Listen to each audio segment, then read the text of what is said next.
Hey friends, I hope you're doing really well.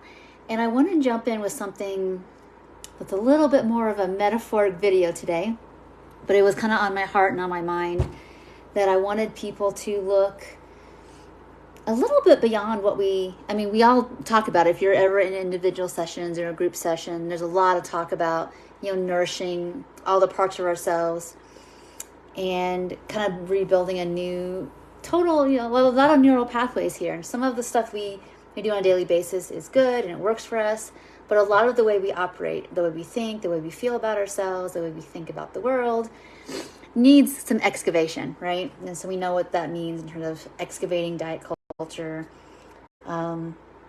seeing our value and worth in terms of like what we look like and how we eat and those kind of things, and movement and all that, like our identity in those things. But I was having this funny play on words this morning in my mind around when we have a joyful heart, it's just so much easier, to be honest, to keep on doing the hard things. And then it made me also think about other parts of us that have a lot to do with like our zest for life and our well-being. And so oftentimes when we think of, well, what's good for our heart health and what's good for our bone health, those are two organs and metaphorically inside that have a lot to do with our sense of contentment and peace. And I'll tell you why. So when our heart is filled with joy and contentment in all circumstances, it's so much easier to and have the resilience to unblend from the difficult stuff and not feel as triggered and offended. And I know that some of that's trauma work to be able to have those wounds of rejection. So I was thinking the word whenever I'm talking with people a lot, and I'm hearing they're doing a lot of rejecting and self-rejecting, and I almost always hear in my head, who broke your heart? So when we think about heart health, heart nutrition, of course, we think about omega-3s and fiber and stuff like that, which is great. If you're doing that, keep it up. That's wonderful.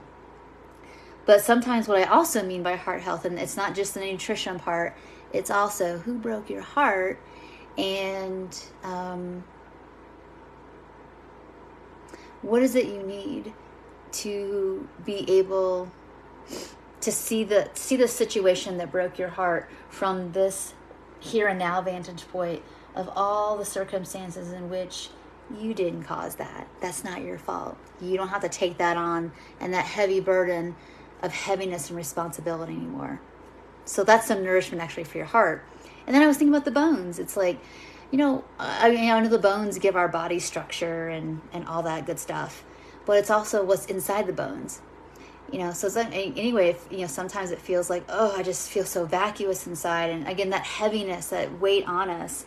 And again, what's good for bone health, we always talk about magnesium and calcium and boron and vitamin D and all that good stuff. So again, if you're consuming those nutrients in a variety of foods, awesome, keep doing that.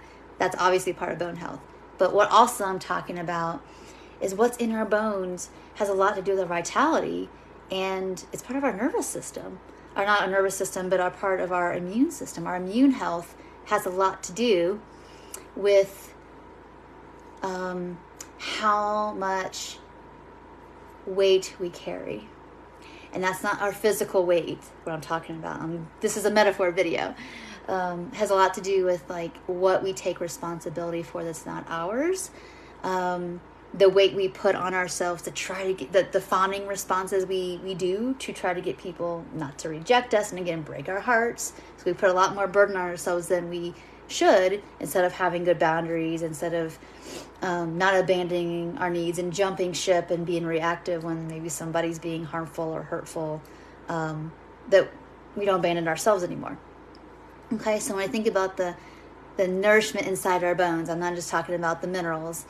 It matters a lot how we talk to ourselves. So if we're telling ourselves that this body isn't good enough, it's not okay, I have to be smaller, I have to take up less space, there's something wrong with me, my needs don't matter, it doesn't matter, your cells are listening. And when that's a lot of heaviness that our immune system is having to deal with, that emotional attack. It's hard. Okay, so when it comes to heart health and bone health and immune health, yes, do all the nutrition-y things. That's great. But what I'm talking about here in this video is what burden of taking responsibility for the times that you've been hurt and rejected are you carrying inside? And unfortunately, just taking too much responsibility about. We are to take responsibility for what's ours, which is our growth, which is our healing, to stop self-rejecting, to not carry on grudges and bitterness and all that kind of stuff. We have to do that work, otherwise our organs, our body and our soul takes the brunt of that. So, just a weird little video today. That's all this is about. I had lots of ideas for hunger fullness work, and I was going to talk about stress eating, but really wasn't like ringing my bell today because I was just having these thoughts really about what puts a lot of burden on our body, and it's that heaviness from that fawn response of I'm going to give away my will just in the hopes that nobody hurts me again, because I really haven't fully dealt with all of the authenticity and the truth of how people have broken my heart, or how I've broken my own heart and just left myself in the dust. So I guess this video really is about, where have you kind of left yourself in the dust, and where are you still coming into agreement with, like, it's my fault that I got hurt, or I got rejected for my body size. It's my body's fault I got rejected. No, it is not. The body is not the problem. Your size, your look is not the problem.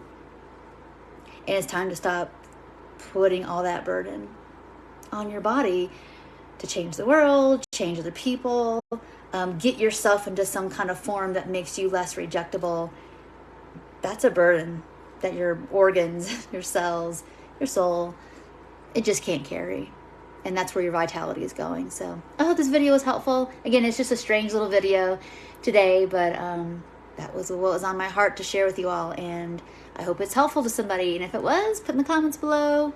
Or just tell me, like, well, that wasn't what I was looking for today. And that's okay. I can accept that. But, I'm going to do some more videos this week and go a little bit of a sidetrack from this. But I just think that at this point, if you know what to do, but you're having a hard time following through, you got some barriers. We're going to talk a little bit about the barriers to time to let yourself off the hook and thinking that you're so you have to do everything your way to get better, because there's some level of, like, if you're avoiding shame, what it looks like is a lot of pride and a lot of avoidance of doing what needs to be done to have that vitality you're looking for. So thank you so much for watching, and I will see you in the next video. Bye for now.